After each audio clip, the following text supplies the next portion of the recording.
എൻ്റെ പേര് മൃണാൾ. ഞാൻ പത്തനംതിട്ട ജില്ലയിലെ റാന്നിയിൽ നിന്ന് വരുന്നു. ഞാൻ ക്രിസ്തുരാജ ഇടവകയിൽ നിന്ന് വരുന്നു. ഞാനിവിടെ ഉടമ്പടി എടുത്തത് 2024 ജൂലൈ 7-നാണ്. ഞാൻ അതിനു മുന്നേ ഇവിടെ വന്നിട്ടുണ്ട്. എൻ്റെ അമ്മ ഇവിടെ 2023 ഉടമ്പടി എടുത്തിട്ടുണ്ടായിരുന്നു. അമ്മയ്ക്ക് ഓവറിയിൽ സിസ്റ്റ് ഉണ്ടായിരുന്നു. അപ്പോൾ അത് മാതാവ് പൂർണ്ണമായിട്ട് മാറ്റിക്കൊടുത്തു. അപ്പോൾ +2 കഴിഞ്ഞാൽ ഞാൻ വീട്ടിലോട്ട് വന്നപ്പോൾ ഞാൻ പോയ വീടല്ലായിരുന്നു. തിരിച്ചു വന്നപ്പോൾ സന്ധ്യാപ്രാർത്ഥനയുണ്ട്, കുർബാന മുടക്കിയിട്ടുള്ള ഒരു പരിപാടിയില്ല, എല്ലാം മൊത്തത്തിൽ മാറി വീട്. അപ്പം എനിക്ക് മാതാവിൻ്റെ അടുത്ത് കുറച്ചുകൂടെ ഇഷ്ടം കൂടി. എനിക്ക് ആദ്യം ഞാൻ മാതാവിൻ്റെ അടുത്ത് അത്ര വലിയ കമ്പനിയില്ല, ഞാൻ ഈശോയുടെ അടുത്ത് മാത്രമേ ഉണ്ടായിരുന്നുള്ളൂ.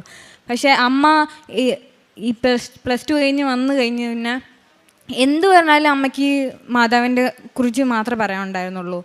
അപ്പോൾ ഞാൻ പിന്നെ ജർമ്മൻ പഠിക്കാൻ പോയി. അത് കഴിഞ്ഞ് പിന്നെ എക്സാമിന് പോയി. നല്ലപോലെ പഠിച്ചേ, +2-നേക്കാളും നല്ലപോലെ ജർമ്മൻ പഠിച്ചു. 4 മൊഡ്യൂളും നല്ല രീതിയിൽ പഠിച്ചു. ഫസ്റ്റ് എക്സാം അറ്റംപ്റ്റിന് പോയി. 4 മൊഡ്യൂളും ഒറ്റ അറ്റംപ്റ്റിൽ തന്നെ കിട്ടുമെന്നായിരുന്നു പ്രതീക്ഷിച്ചത്. പക്ഷേ എനിക്ക് ഈശോ ഒന്നേ തന്നുള്ളൂ, തകർന്നു പോയി. അത് കഴിഞ്ഞപ്പോൾ രണ്ടാമത്തെ പിന്നെ അറ്റംപ്റ്റ് ചെയ്തു, അതും കിട്ടി. പിന്നെ അങ്ങോട്ട് ഒന്നും കിട്ടുന്നില്ല. ഞാൻ നല്ലപോലെ സ്പീക്കിങ് ചെയ്യുന്നായിരുന്നു, പക്ഷേ എനിക്ക് മൊഡ്യൂൾ മാത്രം ഒട്ടും കിട്ടുന്നില്ല. എനിക്കത് മാത്രമേ വിഷമം ഉണ്ടായിരുന്നുള്ളൂ.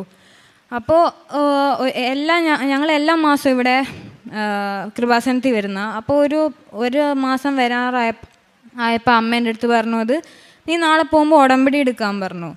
അപ്പോൾ എനിക്ക് പേടിയായിരുന്നു, കാരണം അച്ഛൻ പറഞ്ഞിട്ടുണ്ടായിരുന്നു വെറുതെ ആലപ്പുഴ വരെ വന്ന് പണി മേടിക്കണോ ഇങ്ങനെ ചോദിച്ചു. അപ്പോൾ എനിക്ക് ആദ്യം അതാ ഓർമ്മ വന്നേ, കാരണം ഞാനത് എന്തെങ്കിലും തെറ്റിച്ച് കളഞ്ഞാൽ പിന്നെ വിഷയമായല്ലോ. പക്ഷേ ഞാൻ മാതാവിൻ്റെ അടുത്ത് പറഞ്ഞു, മാതാവേ ഞാൻ നാളെ വരുക, പക്ഷെ മാതാവിന് ഇഷ്ടമുണ്ടെങ്കിൽ മാത്രം എന്നെ കൊണ്ട് എടുപ്പിച്ചാൽ മതി. ഞാനിവിടെ വന്നു, എന്നാൽ നേരെ ഉടമ്പടി എടുക്കാനാണ് പോയേ. ഞാൻ ഉടമ്പടി എടുത്തു. പിന്നെ എനിക്ക് ഇതുപോലെ കുറേ ആൾക്കാരുള്ളതെന്ന് ഭയങ്കര പേടിയുള്ള ആളായിരുന്നു. അപ്പം ഞാൻ മാതാവിൻ്റെ അടുത്ത് പറഞ്ഞു, മാതാവേ ഞാനിത് കഴിഞ്ഞിറങ്ങി വരുമ്പോൾ എല്ലാവരുടെയും മുന്നിൽ ഈ പ്രത്യക്ഷീകരണമൊക്കെ ചെയ്യുമ്പോൾ എല്ലാവരും എന്നെ നോക്കും, അങ്ങനെയൊക്കെ വിചാരിച്ച് ഞാൻ കയറിയത്.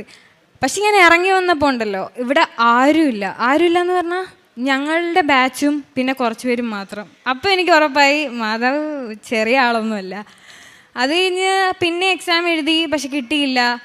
പിന്നെ എനിക്ക് കിട്ടാതിരുന്നപ്പോൾ എനിക്ക് വിഷമമൊന്നും ഉണ്ടായില്ല, കാരണം ഞാൻ എന്തോരം പ്രാവശ്യം തോക്കുന്നോ അത്രയും ഞാൻ മാതാവിൻ്റെ അടുത്തും ഈശോയുടെ അടുത്തും എനിക്കുള്ള അറ്റാച്ച്മെൻറ്റ് കൂടി വരുമായിരുന്നു. അതുകൊണ്ട് എനിക്ക് എക്സാംസിൻ്റെ പേടിയും എക്സാം തോക്കുന്നതിൻ്റെ ഒന്നും ഉണ്ടായില്ല. എനിക്കത് പേടിയൊന്നും ഉണ്ടായില്ല, എനിക്ക് ഇവരോടുള്ള സ്നേഹം കൂടി വന്നുകൊണ്ടിരുന്നത്.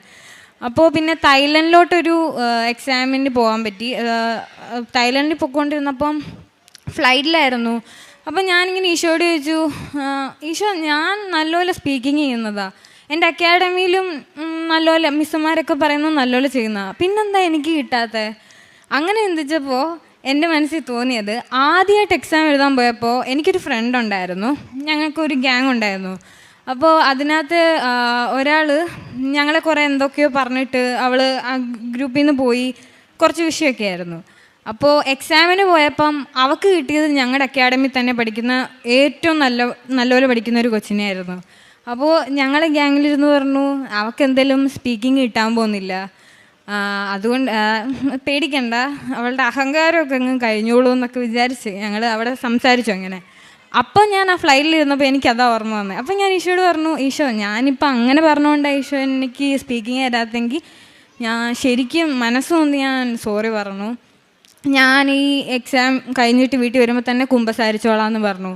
അത് കഴിഞ്ഞ് എനിക്ക് ഭയങ്കര സന്തോഷമായിരുന്നു. എനിക്ക് എക്സാം കിട്ടിയില്ലെങ്കിലും കുഴപ്പമില്ല, എനിക്ക് ഉള്ളിൽ നിന്ന് ഭയങ്കര സന്തോഷമായിരുന്നു.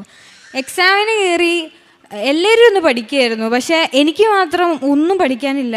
ഞാൻ ബൈബിളും വായിച്ച് ഇവിടുത്തെ സാക്ഷ്യവും കേട്ട് ഇങ്ങനെ ഇരിക്കുക, എക്സാമിനൊന്നും പഠിക്കുന്നില്ല. അപ്പോൾ എൻ്റെ അടുത്ത് അവർ ചോദിക്കുന്നുണ്ട്, നിനക്കൊന്നും പഠിക്കാനില്ലേ? അപ്പോൾ ഞാൻ പറഞ്ഞു, ഞാൻ ഇത്രയും നാളും പഠിച്ചല്ലോ, ഒരു കാര്യം ഉണ്ടായില്ല, ഇനി എന്തെങ്കിലും ചെയ്യാൻ പറ്റുമെങ്കിൽ ഇവർക്ക് മാത്രമേ ചെയ്യാൻ പറ്റുള്ളൂ എന്ന് പറഞ്ഞു. അത് കഴിഞ്ഞ് എക്സാമിന് കയറിയപ്പം ഞങ്ങൾക്ക് ശരിക്കും 15 മിനിറ്റാണ് പ്രിപ്പറേഷൻ ടൈം കിട്ടുന്നത്. എന്നെക്കാളും മുന്നേ വിളിച്ചവർ അപ്പോഴും അവിടെ ഇരിക്കുകയായിരുന്നു. പക്ഷേ എനിക്ക് 10 മിനിറ്റ് പോലും ആയില്ല എന്നെ വിളിച്ചു. അപ്പം ഞാനിങ്ങനെ മനസ്സിൽ വിചാരിച്ചു, മാതാവ് എല്ലാവർക്കും ഓരോ അടയാളം വെച്ച് കൊടുക്കുന്നതല്ലേ, എനിക്കെന്താ ഒന്നും അടയാളം ഇല്ലാത്ത. അപ്പം എൻ്റെ കയ്യിൽ ഈ കൊന്ത എപ്പോഴും ഉണ്ടാവും.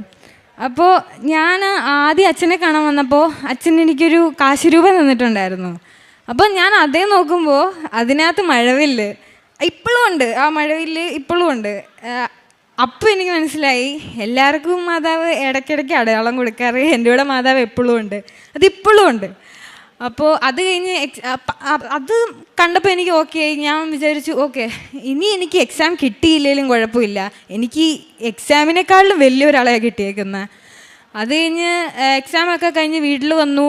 റിസൾട്ട് നോക്കാൻ നേരം എൻ്റെ അമ്മയ്ക്കും പപ്പയ്ക്കും ഒക്കെ ഭയങ്കര പേടിയായിരുന്നു, ജയിക്കുമോ, കാരണം ഇത്രയും നാളും എഴുതിയതൊക്കെ തോക്കുമല്ലേ. അപ്പം ഞാൻ അമ്മയോട് പറഞ്ഞു, അമ്മ ഈശോയ്ക്ക് ഇഷ്ടമുണ്ടെ തരും, ഇല്ലെങ്കിൽ വേണ്ട, നമുക്ക് എന്തെങ്കിലും എനിക്കൊരു പദ്ധതി ഉണ്ടല്ലോ, അത് ഈശോ എന്തായാലും നടപ്പിലാക്കും, ഇത് കിട്ടിയില്ലെങ്കിലും വേറെ എന്തെങ്കിലും കിട്ടും. പക്ഷേ ഞാൻ റിസൾട്ട് പറഞ്ഞപ്പോൾ എനിക്ക് അത്രയും നാളും കിട്ടിയതിനേക്കാളും ഏറ്റവും കൂടുതൽ മാർക്കായി. എനിക്ക് 81 മാർക്കുണ്ടായിരുന്നു. അപ്പോൾ എനിക്ക് ഭയങ്കര സന്തോഷമായി. അപ്പോൾ എനിക്ക് മനസ്സിലായി ഓക്കെ, ഇത് തന്നെയാണ് അപ്പോൾ എനിക്കുള്ളത്. അപ്പം 3 മൊഡ്യൂൾ കിട്ടി. പിന്നെ ഓർത്തു ഇനി എന്തായാലും ഏജൻസിക്ക് കൊടുക്കാം, 3 മൊഡ്യൂൾ വെച്ച് കയറിപ്പോവാം, സമയം കളയണ്ടല്ലോ എന്ന്. അപ്പോൾ ആദ്യം ഒരു ഏജൻസിക്ക് കൊടുത്തു. അവിടുത്തെ ഇൻ്റർവ്യൂ ഫസ്റ്റ് അറ്റംപ്റ്റ് കിട്ടി. പക്ഷേ 1 ഇയറിലോട്ടായിരുന്നു കിട്ടിയേ. പക്ഷേ എൻ്റെ വീട്ടിൽ പറഞ്ഞു 1 ഇയർ വേണ്ടാന്ന് പറഞ്ഞു, അത് കളഞ്ഞു. അപ്പോൾ എനിക്ക് ഭയങ്കര വിഷമം വന്നു, കാരണം ഇത്രയും എത്തിച്ചിട്ട് ലാസ്റ്റ് മിനിറ്റ് വീട്ടുകാർ കാരണം ഇത് പോയല്ലോ എന്നൊക്കെ വിചാരിച്ചു. അത് കഴിഞ്ഞ് കുറേ നാളിങ്ങനെ വിഷമിച്ച് കിടന്നു. പപ്പ പറഞ്ഞു 4 മൊഡ്യൂൾ കിട്ടിയിട്ട് പോയാൽ മതി, 3 മൊഡ്യൂളും കൊണ്ട് പോകണ്ട, അവിടെ ചെന്ന വിഷയമായല്ലോ എന്നൊക്കെ. അങ്ങനെ ഇരുന്നപ്പോൾ എനിക്ക് ഞാൻ അങ്ങോട്ട് മെസ്സേജ് അയച്ചാണോ ഇങ്ങോട്ട് വന്നാണോ എന്നൊന്നും എനിക്കറിയത്തില്ല. എനിക്കൊരു ഏജൻസി മെസ്സേജ് അയച്ചു. അത് മരിയ ഗ്ലോബൽ എന്ന് പറഞ്ഞൊരു ഏജൻസി ആയിരുന്നു. ഇങ്ങോട്ട് മെസ്സേജ് അയച്ചിട്ട് എൻ്റെ അടുത്ത് വെച്ചു, ഞാൻ ഒരു ഇൻ്റർവ്യൂ തരാം, ചെയ്തു നോക്കാൻ പറഞ്ഞു. അപ്പോൾ ഞാനത് ഇൻ്റർവ്യൂ അറ്റൻഡ് ചെയ്തു. പക്ഷേ ഫസ്റ്റ് ടൈം വേറെ ഒരു ഇൻ്റർവ്യൂ ചെയ്തതിൽ വെച്ച് ഇത് ഭയങ്കര ഡിഫറെൻ്റ് ആയിരുന്നു. എൻ്റെ അമ്മ അത് കേട്ടോണ്ടിരിക്കുകയായിരുന്നു. അമ്മ ചോദിച്ചു ഇത് ഏതാ ഭാഷയെന്ന്. അതുപോലെ പാടായിരുന്നു ആ ഇൻ്റർവ്യൂ. എനിക്കൊന്നും മനസ്സിലായില്ല. അപ്പോൾ എനിക്ക് മനസ്സിലായി ആ ഇൻ്റർവ്യൂ കിട്ടില്ല എന്ന്. അതപ്പം ഞാൻ ആ ചേട്ടനോട് പറഞ്ഞു, ചേട്ടാ എനിക്കത് കിട്ടത്തില്ല. നേരത്തേക്കാളും വിഷമം ഡബിൾ ഇരട്ടി കൂടി. അത് കഴിഞ്ഞ് പപ്പ പിന്നെയും പറഞ്ഞു, എന്തിനാ വെറുതെ ഇങ്ങനെ ചെയ്യുന്നത്, 4 മൊഡ്യൂൾ കിട്ടിയിട്ട് ചെയ്താൽ പോരെ. പക്ഷേ ഇല്ല, ഞാൻ വിട്ടുകൊടുത്തില്ല. പിന്നെ ഞാൻ നേരത്തെ ചെയ്ത ഏജൻസി തന്നെ പിന്നെയും ചോദിച്ചു, ചേട്ടാ ഒരു ചാൻസും കൂടെ തരുമോ. അപ്പോൾ ചേട്ടൻ പറഞ്ഞു, എന്നെ വിശ്വാസമില്ല, എനിക്ക് കിട്ടിയാലും ഞാൻ മാറിപ്പോവും, അങ്ങനെ പറഞ്ഞു. അപ്പം പപ്പായ അമ്മയും കൊണ്ട് വിളിപ്പിച്ചു, ശരിയായി വന്നു. പക്ഷേ എനിക്ക് റിജക്ഷൻ കിട്ടി. അത് കഴിഞ്ഞ് പിന്നെ ഈ മരിയ ഗ്ലോബൽ എന്ന് പറഞ്ഞ ഏജൻസി ഇങ്ങോട്ട് മെസ്സേജ് അയച്ചിട്ട് പറഞ്ഞു, ഞാൻ ഒരു ഇൻ്റർവ്യൂവും കൂടെ തരാം, ചെയ്തു നോക്കാൻ പറഞ്ഞു. അങ്ങനെ അത് ചെയ്തു. ആ ഇൻ്റർവ്യൂ ചെയ്തുകൊണ്ടിരുന്നപ്പോൾ എനിക്ക് വിശ്വാസമില്ല, കിട്ടിയില്ലായിരുന്നു. അത് കഴിഞ്ഞ് ഞാൻ ചേട്ടനോട് പറഞ്ഞു, ചേട്ടാ അതും കിട്ടത്തില്ല, കാരണം നല്ലപോലെ ചെയ്തില്ല, അവർ പറഞ്ഞൊന്നും മനസ്സിലായില്ല. അപ്പോൾ ആ ചേട്ടൻ എൻ്റെ അടുത്ത് പറഞ്ഞു, ഭാഗ്യമുണ്ടെങ്കിൽ കിട്ടും, ആദ്യം ചെയ്തൊരു ഇൻ്റർവ്യൂ ഉണ്ടല്ലോ അത് പിന്നെ റീഓപ്പൺ ആയിട്ടുണ്ട്, അത് ഒന്നുകൂടെ ഞങ്ങൾ പറഞ്ഞു നോക്കാം, വേണമെങ്കിൽ ചെയ്തു നോക്കാൻ പറഞ്ഞു. ഓക്കെ, ഞാൻ പറഞ്ഞു എന്തായാലും മൊത്തത്തിൽ തകർന്നിരിക്കുക, എനിക്ക് അങ്ങോട്ട് എന്താ ചെയ്യേണ്ടത് അറിയത്തില്ല, ഇത് ചെയ്തു നോക്കാമെന്നും പറഞ്ഞ് ഞാൻ ഇൻ്റർവ്യൂക്ക് കയറി.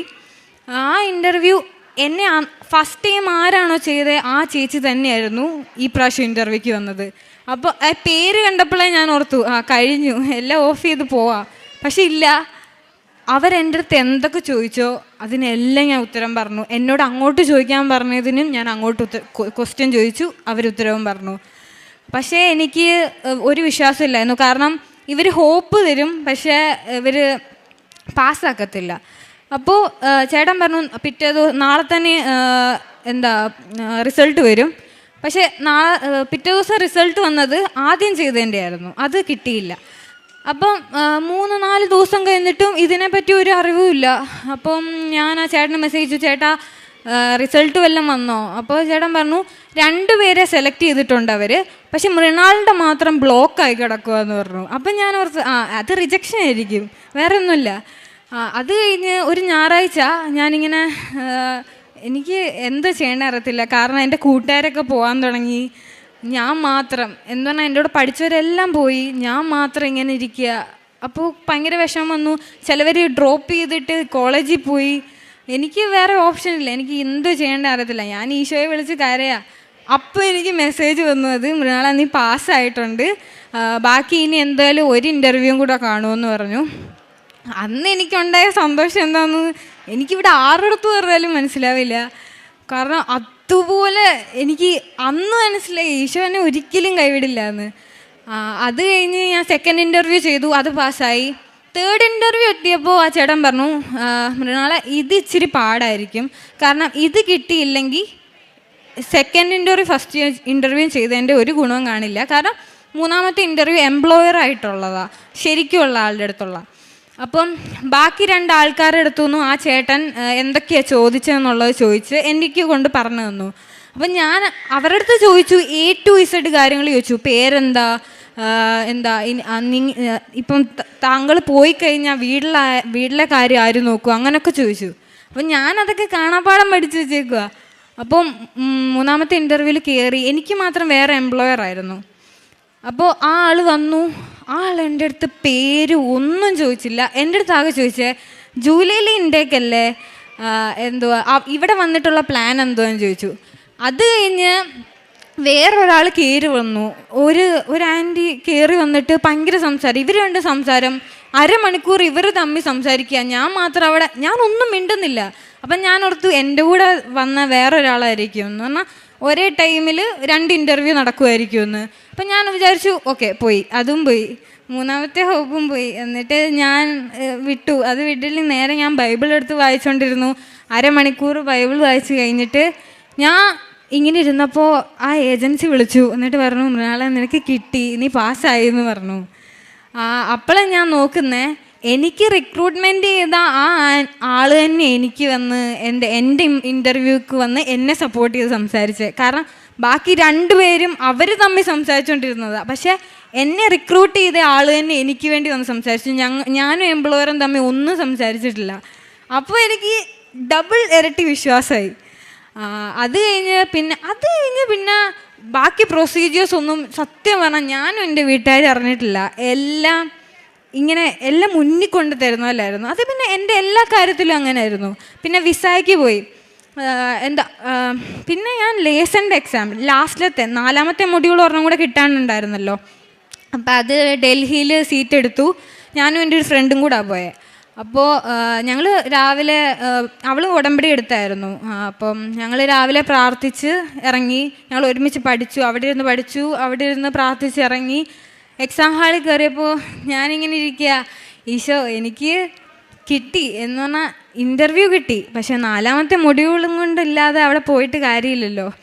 അവിടെ പോയി കഴിഞ്ഞാൽ ഈ 4ാമത്തെ മൊഡ്യൂൾ എഴുതിയെടുക്കണമല്ലോ, അതിന് ഭയങ്കര പണിയാവും. ഞാൻ ലേസം മാത്രം 9 തവണ എഴുതി. പക്ഷേ ഞാൻ എൻ്റെ വിശ്വാസം അപ്പോഴും കുറഞ്ഞിട്ടില്ല. ഞാൻ ഈ 9 തവണ തോക്കുമ്പോഴും എനിക്ക് അത്ര ഈശോയോടും മാതാവിൻ്റെ അടുത്തുള്ള വിശ്വാസം കൂടിയേ വന്നിട്ടുള്ളൂ. അത് കഴിഞ്ഞ് ലേസൻ്റെ എക്സാം എഴുതാൻ പോയി.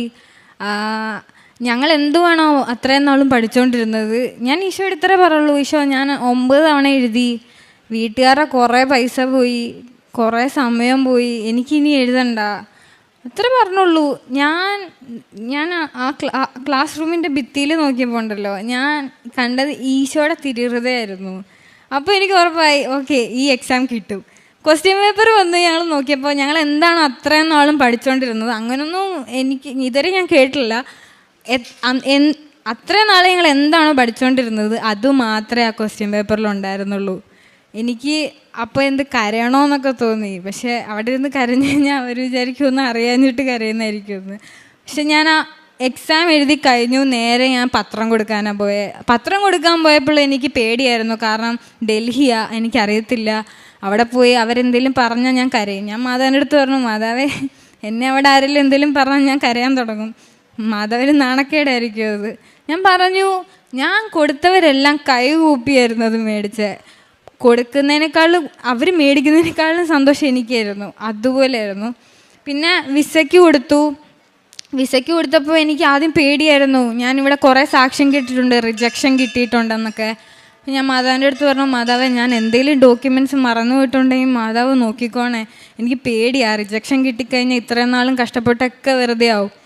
പക്ഷേ ഞാൻ മാതാവിൻ്റെ അടുത്ത് പറഞ്ഞു, മാതാവ് വിസ കിട്ടി പിറ്റേ ദിവസം ഞാൻ വന്നേക്കാമെന്ന് പറഞ്ഞു. എനിക്ക് ഇന്നലെ വിസ വന്നു, ഞാൻ ഇന്ന് വന്ന് സാക്ഷ്യം പറഞ്ഞു. പിന്നെ ഞാൻ കാരുണ്യപ്രവൃത്തിയായിട്ട് ചെയ്തത്, ഞാനും എൻ്റെ അമ്മയും ഇവിടുന്ന് 6 കെട്ട് പത്രം മേടിക്കും, എല്ലാവർക്കും കൊണ്ട് കൊടുക്കും. പിന്നെ ഞാനൊരു ഓർഫനേജിൽ പോവായിരുന്നു. ഞാൻ അവിടെ പോയി അമ്മച്ചിമാരുടെ കൂടെയൊക്കെ ഇരുന്ന് കുറേ നേരം അവരുടെ അടുത്തൊക്കെ കുറേ നേരം ഇരുന്ന് സന്തോഷിച്ചിരിക്കും. അത് കഴിഞ്ഞിട്ട് പിന്നെ ഞങ്ങൾ പൊതിച്ചോറ് കൊടുക്കുമായിരുന്നു. പിന്നെ പാവങ്ങൾക്ക് ഞങ്ങളുടെ മുന്നിൽ ആരും ഒന്ന് കൈ നീട്ടിയാലും ഞങ്ങൾ ഒരിക്കലും ആ കൈ വെറുതെ വിടില്ല, ഞങ്ങൾ കൊടുത്തിട്ടേ വിടുള്ളൂ. പിന്നെ ഞങ്ങൾ ഈ ഫോണിലൊക്കെ കാണുമല്ലോ, കുറേ ജെന്യൂനായിട്ടുള്ള പേഷ്യൻസ് കാണുമല്ലോ, അവർക്കൊക്കെ പൈസ അയച്ചു കൊടുക്കും. പിന്നെ എനിക്ക് വന്ന മാറ്റങ്ങൾ എന്താണെന്ന് പറഞ്ഞാൽ, എനിക്ക് കുർബാനയുടെ വില അറിയാൻ പറ്റി. ഞാൻ പണ്ടൊക്കെ വെറുതെ നിൽക്കുകയായിരുന്നു, പക്ഷേ ഇപ്പോൾ എനിക്കറിയാം എന്തോരം അതിൻ്റെ വില എന്ന്. ഒരിക്കലും കുർബാന മുടക്കിയിട്ടുള്ള ഒരു പരിപാടിക്ക് ഞാൻ പോകാറില്ല. പിന്നെ രാത്രി സന്ധ്യാപ്രാർത്ഥന, പിന്നെ ഇവിടുത്തെ പ്രാർത്ഥന. ഇവിടുത്തെ പ്രാർത്ഥന മുടക്കുക എന്ന് പറഞ്ഞാൽ ഒരു ദിവസം ചൊല്ലാതിരുന്നാൽ പിന്നെ അന്നത്തെ ദിവസം പോയി, അതുപോലെയാണ് എനിക്ക്. ഇത്രയൊക്കെയാണ് മാതാവ് ഈശോയും തന്ന അനുഗ്രഹം. ഇത്രയും അനുഗ്രഹവും എല്ലാം തന്ന മാതാവിനും ഈശോപ്പയ്ക്കും ഒത്തിരി നന്ദി. 143 സങ്കീർത്തനം 10 തിരുവചനം പറയുന്നു, അങ്ങയുടെ ഹിതം അനുവർത്തിക്കാൻ എന്നെ പഠിപ്പിക്കണമേ, എന്തെന്നാൽ അവിടുന്നാണ് എൻ്റെ ദൈവം. അങ്ങയുടെ നല്ല ആത്മാവ് എന്നെ നിരപ്പുള്ള വഴിയിലൂടെ നടക്കട്ടെ. മൃണാളിൻ്റെ മനോഹരമായ സാക്ഷ്യമാണ് നാം ഇവിടെ കേട്ടത്. എന്നെ ഉടമ്പടി സാക്ഷിയാക്കണമേ, എന്നെ പ്രത്യക്ഷീകരണത്തിൻ്റെ സാക്ഷിയാക്കണമേ എന്ന് പ്രാർത്ഥിച്ച ആ പ്രാർത്ഥനയ്ക്ക് പരിശുദ്ധ അമ്മ ഈശോയിലൂടെ ഉത്തരം നൽകിയ മനോഹരമായ സാക്ഷ്യത്തിന് നമുക്ക് ഈശോയ്ക്കും പരിശുദ്ധ അമ്മയ്ക്കും നന്ദി പറയാം. താനൊരു വളരെ അടിപൊളി യങ് പേഴ്സണായിരുന്നു. ഒരു ഈശോയെക്കുറിച്ചോ, ഈശോയെ നല്ല സ്നേഹമുള്ള ഒരു സുഹൃത്ത് ഈശോയുടെ ഫാനായിരുന്നു. അതിൽ നിന്ന് അമ്മയിലേക്ക് അറിയാൻ, അമ്മയെ സ്നേഹിക്കാൻ, പരിശുദ്ധ അമ്മയിലേക്ക് അടുക്കാൻ അല്പം വൈകിപ്പോയി. പക്ഷേ ഇപ്പോൾ കൃപാസനത്തിലൂടെ പരിശുദ്ധ അമ്മയെ ഉടമ്പടിയെടുത്ത് അറിഞ്ഞു കഴിഞ്ഞപ്പോൾ അമ്മയും ഈശോയും ഇല്ലാതെ തൻ്റെ എല്ലാ ജീവിതാവസ്ഥയിലും പരിശുദ്ധ അമ്മ തനിക്ക് എപ്പോഴും കൂടെയുണ്ട്. സഹോദരി പറയുകയായിരുന്നു, ഇപ്പോഴെൻ്റെ കയ്യിലുള്ള കാശുരൂപം എപ്പോഴും മഴവിൽ ഷെയ്ഡുള്ളതാണ്. എന്നെ കാണിച്ചു തന്നു. അത് നമുക്ക് ആ കാശുരൂപം അച്ഛൻ കൊടുത്ത് ബ്ലസ് ചെയ്ത് കൊടുത്ത ആ കാശുരൂപത്തിൽ എപ്പോഴും ആ മഴവില്ലിൻ്റെ റെയിൻബോ കളേഴ്സ് നമുക്ക് കാണാനായിട്ട് സാധിക്കും.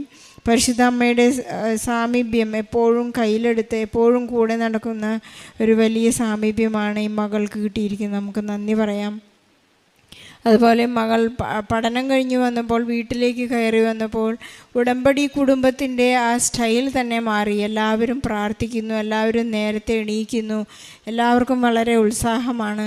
എല്ലാ ഉടമ്പടി കുടുംബങ്ങളിലും ഇങ്ങനെയാണ്. എപ്പോഴും പ്രാർത്ഥിക്കാനായി ഒരുങ്ങിയിരിക്കുന്ന 5:30 എന്ന് പറയുന്ന രാവിലത്തെ സമയം എപ്പോഴും പരിശുദ്ധ അമ്മയെയും ഈശോയെയും വരവേൽക്കാൻ കാത്തിരിക്കുന്ന നാം 10 കന്യകളെക്കുറിച്ച് പറയുന്നത് പോലെ എപ്പോഴും ഉണർന്നിരിക്കുന്ന, ഉറക്കത്തിലും ഉണർന്നിരിക്കുന്ന കുടുംബങ്ങളാണ് ഉടമ്പടി എടുത്ത് പ്രാർത്ഥിക്കുന്നത്.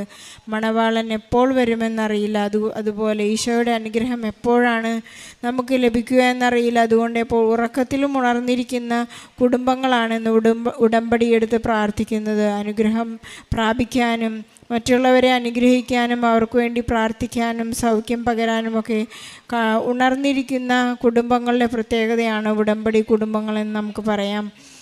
ഈ സഹോദരിയുടെ പരീക്ഷാ സമയത്തുണ്ടായ ഒരു വലിയ ടെൻഷനായിരുന്നു ജർമ്മൻ ലാംഗ്വേജിൽ. തനിക്ക് നല്ല കോൺഫിഡൻസ് ഉള്ളൊരു വ്യക്തിയായിരുന്നു. സ്പീക്കിംഗ് എനിക്ക് വളരെ കോൺഫിഡൻസാണ്. പക്ഷേ 9 പ്രാവശ്യമാണ് ഈ സഹോദരി അടിക്കടി വലിയ ഒരു പരാജയത്തിലേക്ക് താഴ്ന്നുകൊണ്ടിരുന്നത്. ഉടമ്പടിയിലേക്ക് പ്രവേശിച്ചു കഴിഞ്ഞപ്പോൾ പരിശുദ്ധ അമ്മയുടെയും ഈശോയുടെയും തിരുഹൃദയ സാന്നിധ്യവും പരിശുദ്ധ അമ്മയുടെ സാന്നിധ്യമൊക്കെ ലഭിച്ചു കഴിഞ്ഞപ്പോൾ എപ്പോഴും ആനന്ദിക്കുന്ന ഒരു ജീവിതാവസ്ഥയിലേക്ക് മൃണാൾ കടന്നു വന്നു. താൻ പറയുന്നത് പോലെ ആദ്യത്തെ ഒരു തെറ്റ് മനസ്സിലായി. അതുവരെ എപ്പോഴും ഒരു ഡെസ്പ് അടിക്കുന്ന ഒരു അനുഭവമായിരുന്നു. ഒരു ചെറിയ ഗോസിപ്പിലൂടെയാണ് ഈശോ അവൾക്ക് മനസ്സിലാക്കി കൊടുത്തത് നാം ഒരിക്കലും ഉടമ്പടിയിലായിരിക്കുമ്പോൾ കുറ്റം പറയരുത് എന്ന്. അതവളുടെ ആ ഒരു കൂട്ടുകാരിയുടെ ഒരു അത് അഹങ്കാരമായിരിക്കാം എന്നൊരു ചെറിയ തെറ്റ് പരിശുദ്ധ അമ്മ വളരെ പെട്ടെന്ന് മനസ്സിലാക്കി കൊടുക്കുകയാണ്. ഉടനെ മകൾ പോയി കുമ്പസാരിച്ച് ആ ചെറിയ ആ ഒരു തിന്മയിൽ നിന്ന് അകന്ന് എപ്പോഴും വിശുദ്ധിയിലായിരിക്കാൻ ഈ മകൾ ശ്രമിച്ചു. നാം ഉടമ്പടിയെടുത്ത് ജീവിക്കുന്നതാണ്, വിശുദ്ധിയിൽ ജീവിക്കുക. ജോസഫ് അച്ഛൻ നമ്മളെപ്പോഴും ദൈവവചനത്തിലൂടെ സംസാരിക്കുന്ന അതാണ്, നിന്നെ തന്നെ വിശുദ്ധീകരിക്കുക, നിങ്ങൾക്കിടയിൽ നാളെ അത്ഭുതം പ്രവർത്തിക്കുമെന്നാണ് പഴയ നിയമം പറയുന്നെങ്കിൽ ഇന്ന് പുതിയ നിയമത്തിൽ ഈശോ പറയുന്നു, ഞാൻ ഇന്ന് നിന്നോടുകൂടെ പറുദീസയിലായിരിക്കും, നീ ഇന്ന് എന്നോടുകൂടെ പറുദീസയിലായിരിക്കുമെന്നാണ് നല്ല കള്ളനോട് ഈശോ പറയുന്നത്. നമുക്ക് ആ വാഗ്ദാനങ്ങളിൽ എപ്പോഴും വിശ്വസ്തത കാണിച്ചുകൊണ്ട് നമ്മുടെ ഉടമ്പടിയിൽ വിശുദ്ധിയോടെ ജീവിക്കാം. നമുക്ക് എന്തും ഈശോ തരും. പരിശുദ്ധ അമ്മ നമുക്ക് വേണ്ടി എപ്പോഴും മാധ്യസ്ഥം അപേക്ഷിച്ചുകൊണ്ടിരിക്കും. നമ്മുടെ എല്ലാ തിന്മകളെയും നമുക്ക് സ്വർഗസ്ഥനായ പിതാവേ എന്ന പ്രാർത്ഥന മനോഹരമായ വിശ്വസ്തയോടുകൂടി ചെല്ലാം. പ്രലോഭനങ്ങളിൽ ഞങ്ങളെ അകപ്പെടുത്തരുതേ. അവൻ പറയുന്നത് പോലെ ചെയ്യാൻ നമുക്ക് പ്രയത്നിക്കാം. പരിശുദ്ധ അമ്മ പറയുന്നുണ്ട്, അവൻ പറയുന്നത് പോലെ ചെയ്യുക. കാനായിലെ വിവാഹ വിരുന്നിൽ സെർവൻസിനോട് പറയുന്നതാണ്, അവൻ പറയുന്നത് പോലെ ചെയ്യുക. ചില സമയങ്ങളിൽ അവൻ നമ്മോട് പറയുന്നത് വാളുറയിലിടുക. പത്രോസിനോട് പറഞ്ഞു വാളുറയിലിടുക. നമുക്ക് നമ്മുടെ ചില ദുശീലങ്ങൾ ഉറയിലിടേണ്ടി വരും. നമുക്ക് കുമ്പസാരിച്ച് നമുക്ക് ശുദ്ധി വരുത്തേണ്ടി വരും. നമുക്ക് ഈശോ പറയുന്നത് പോലെ ചെയ്യാം. നമ്മുടെ ഉടമ്പടി എപ്പോഴും വിശ്വസ്തമായിരിക്കും. ഈശോ എപ്പോഴും നമ്മുടെ കൂടെ ഉണ്ടായിരിക്കും. നമ്മുടെ ഏതെല്ലാം കാര്യങ്ങൾ ആരെല്ലാം നമ്മെ റിജക്റ്റ് ചെയ്തോ അവർ തന്നെ നമ്മെ വിളിച്ച് വീണ്ടും നമുക്ക് അനുഗ്രഹം നൽകും. ഈ സഹോദരിയുടെ അനുഭവം അതായിരുന്നു. തന്നെ റിജക്റ്റ് ചെയ്ത മരിയ ഗ്ലോബൽ തന്നെ, ആ കമ്പനി തന്നെ സഹോദരിയെ വിളിച്ച് ആൾക്ക് ആ ഇൻ്റർവ്യൂ പാസ്സാക്കി കൊടുത്തു എന്നാണ് സഹോദരി പറയുന്നത്. നമ്മുടെ എവിടെയെല്ലാം റിജക്ഷൻ വന്നാലും ഈശോ നമ്മെ റിജക്റ്റ് ചെയ്യില്ല എന്നാണ് ഉടമ്പടി നമ്മെ ഓർമ്മിപ്പിക്കുന്നത്. മൃണാളിൻ്റെ ഈ മനോഹരമായ സാക്ഷ്യത്തിന് ഈശോയ്ക്കും പരിശുദ്ധ അമ്മയ്ക്കും നന്ദി പറഞ്ഞുകൊണ്ട് വലിയ ഒരു കയ്യടി നൽകി സാക്ഷ്യം നമുക്ക് സമർപ്പിക്കാം.